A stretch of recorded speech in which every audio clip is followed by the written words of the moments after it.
What's up everybody, and thank you for joining me for another video. My name is Whack4863, but you can call me Whack. In today's video, I want to take a look at some legendary weapons. Now these have been in the game for quite some time, however, they've been changed in a way that makes them almost like they are new legendary weapons. I went through every single legendary weapon, and I picked out the ones that were particularly interesting when it came to the different features that they had associated with that weapon.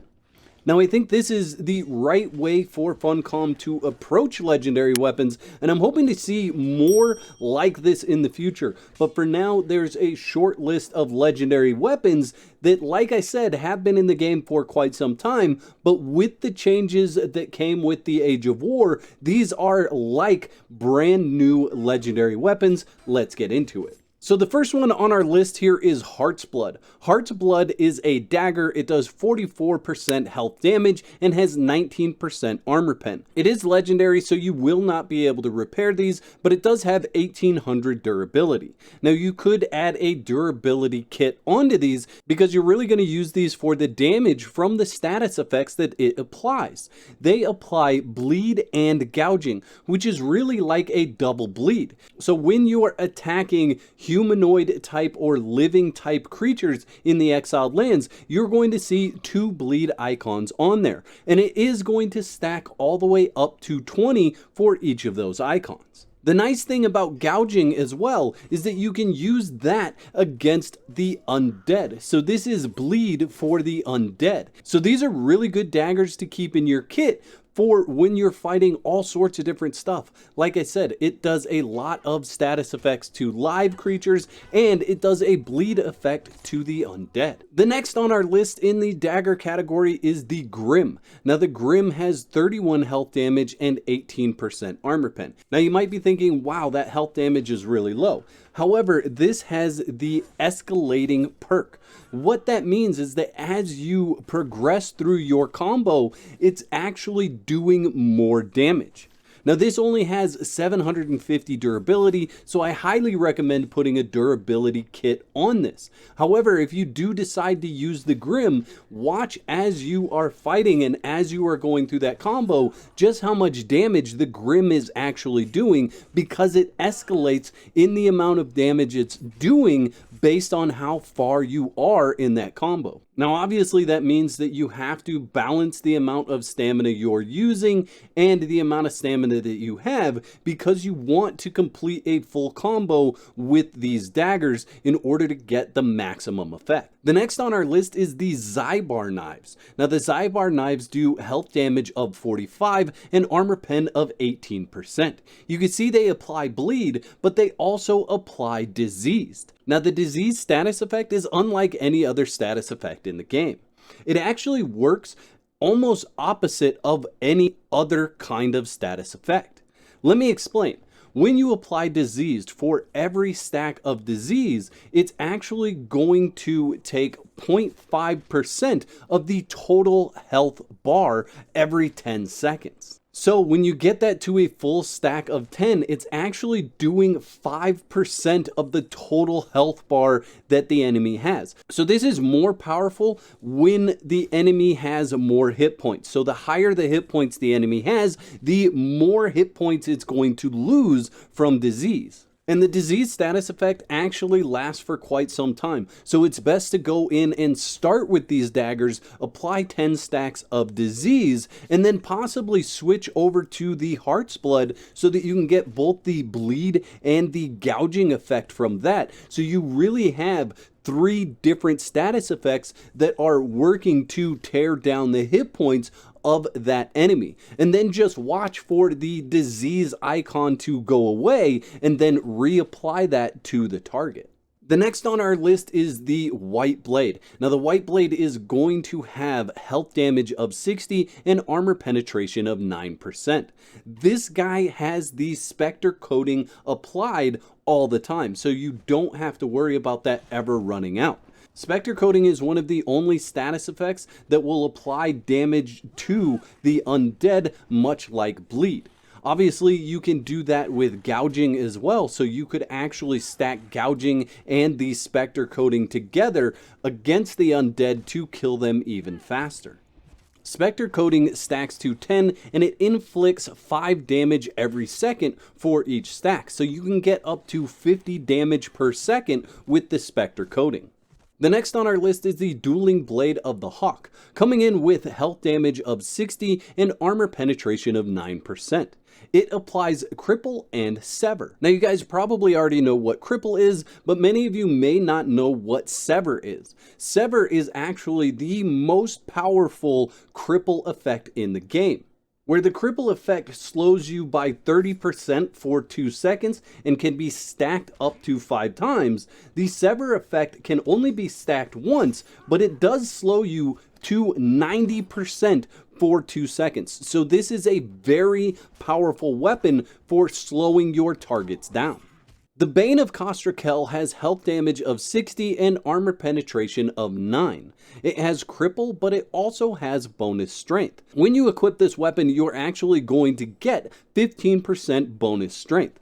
Now the sad thing about this is that you cannot stack this with a potion. So you can't use a potion of might or any other potion to increase your damage. It virtually takes the place of that and just has the flat 15% bonus damage. But it's still a really cool effect from a weapon, since most other weapons don't give you a bonus to any of your stats.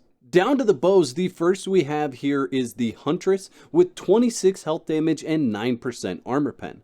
This guy is basically the same as the Bane of Kostrakel, giving you 15% bonus agility. Again, you won't be able to use a potion with this bow. However, if you're looking for that flat stat bonus of 15% bonus agility on a bow, this is the one for you. Moving over to Derketo's Voice. This does 33 health damage and 0 armor penetration, but you'll notice it says Power Draw. Now this tag simply means that it is a strength weapon. So as we go down the list of the next few weapons, you'll find that they have Power Draw on them, which means their damage is going to be affected by the amount of strength you have in your attribute system. Moving on to the Eye of Khan, again, this is a strength weapon for a bow, and it does 26 health damage and 9% armor pen. Bessie's bow is the same as well. It is a strength weapon, and it does 26 health damage and 9% armor pen. Moving down to maces, we have Ajah's Bane. Now, many of you probably remember Ajah's Bane being the go-to for a very long time for maces. Now, Ajah's Bane has 60 health damage and 28% armor pen. The interesting thing about Ajah's Bane is it now has the Executioner tag. Executioner kicks in when the enemy's health bar is at 10% of their health. So when the enemy gets to 10% health or below, the enemy will be killed with a single hit from Ajah's Bane. I have the Heated Argument in here, and this is one that's been like this for quite some time, but what you may not know about the Heated Argument is that this will actually cause heat damage in PvP to enemy players. So if you are fighting in a hot area already and you want to dehydrate your enemy player, or you want to raise their heat level, tapping them with this will cause a status effect and a chain of events in that character where they will have to work to lower their temperature. The Heated Argument has 60 health damage and 28% armor pen. One of the only shields that I pulled out was Black Brower's Fury. Now this has 53 health damage and 14% armor pen. However, you'll notice that it has reactive bleed. Now this is only going to stack to 1 bleed on the enemy target. However, it is free damage for blocking. So if you have a build that's running a one-handed with a shield, this is a good way to stack some additional status effects when you block enemy attacks. Moving down to the Axe of the Gate Guardian, I'm really excited for this one because before, this was a weapon that I just never went after. I would literally avoid killing that enemy because he didn't drop anything good. However, this guy has 71 health damage and 0% armor pen, and you can see that this sunders. So not only does it have shield smash so that you can get through enemies that are blocking at some point in your combo, but it also has sunder, which means you are negating more armor on the enemy with this weapon. Additionally, it also has the ability to apply bleed. So anytime you're using a weapon and you can get multiple status effects stacked in a row, that's really good. So I really like the change to the Axe of the Gate Guardian. Moving on to the Battle Axe of the Berserkers, this is kind of a copy of the Axe of the Gate Guardian. Obviously, it has less health damage, coming in at 64 health damage and 0% armor pen, but this will also sunder enemies. This would be a good weapon to use to apply those different status effects to enemies when you're attacking them as you're working towards getting the Axe of the Gate Guardian. Moving on to the Axe of the Lion, many of you probably remember this was also one of the main weapons prior to update 3.0, and this guy has an interesting change. I'm not 100% sure that I like this change, specifically because I'm not a big fan of the predatory blade as it is, but it has 103 health damage and 0% armor pen. However, it is predatory. So what that means is that your light attacks are the only thing that do damage. Your heavy attacks are not going to do significant damage. However, your heavy attacks will apply bleed with this weapon. You aren't going to be getting the initial hit damage from this weapon. And I thought about maybe we could use this as a knockout tool. However, like I said, the heavy attacks apply bleed, so putting a blunted weapon fitting on this and attacking an enemy with this weapon is not a good idea, because you could still bleed that enemy out before their concussion bar hits 0.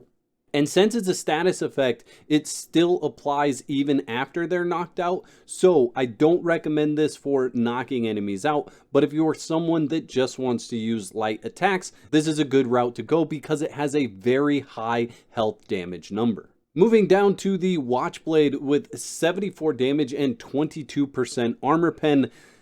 I don't remember this guy ever glowing before. That's why it's in the list. But it currently has the glow effect, just like the Jediah's Greatsaber. So if you're looking for something to add some light in a two-handed sword fashion, this is a great way to go. You can also see this has an amazing amount of durability, 14,400 durability with this weapon. So this is a good weapon in its category. So now we're down to staffs. So looking at the Staff of Hanuman, it has 36 health damage and 9% armor penetration. The interesting thing about this staff is that it does concussive damage. Now, while I wouldn't say go out and try to knock out thralls with this, the nice thing is for PvP, concussive damage will drain the stamina of enemy players. So if you are playing with a staff and you want to have double status effects going on with the enemy characters, this is a good weapon to use to drain the stamina of your enemy players. Gavin's Rusty Pike is next on the list, and it has health damage of 59 and armor penetration of 9%. Additionally, it does the disease damage, so you can stack that up to 10, and it is going to give you that 5% multiplier to reduce the total health that your enemy target has. And the last one in the list here, certainly not least, is the Impaler with 60 health damage and 9% armor penetration. It does gouging as well. Now again, gouging is a second bleed category, so you can stack multiple bleeds with this, and you can use this against the undead to have that status effect. The one thing about the Impaler is it has terrible durability at only 400. So this is definitely a weapon that I would recommend just giving to a thrall if you have a thrall that's using a pike, because you are not going to last very long with this weapon after the durability and repair changes that came with the Age of War Chapter 1. So I hope this video has helped you. Please whack that like button on your way out. And if you want to leave a comment, I'd like to know if you're still using legendary weapons or if you've sworn off them entirely. I'd like to thank all my YouTube members for your continued support. Y'all are absolute legends. If you'd like to become a legend, there's a button that says join on this page. Click that for details. There's 2 videos on the screen. Click one of those to watch next, and I'll meet you over there.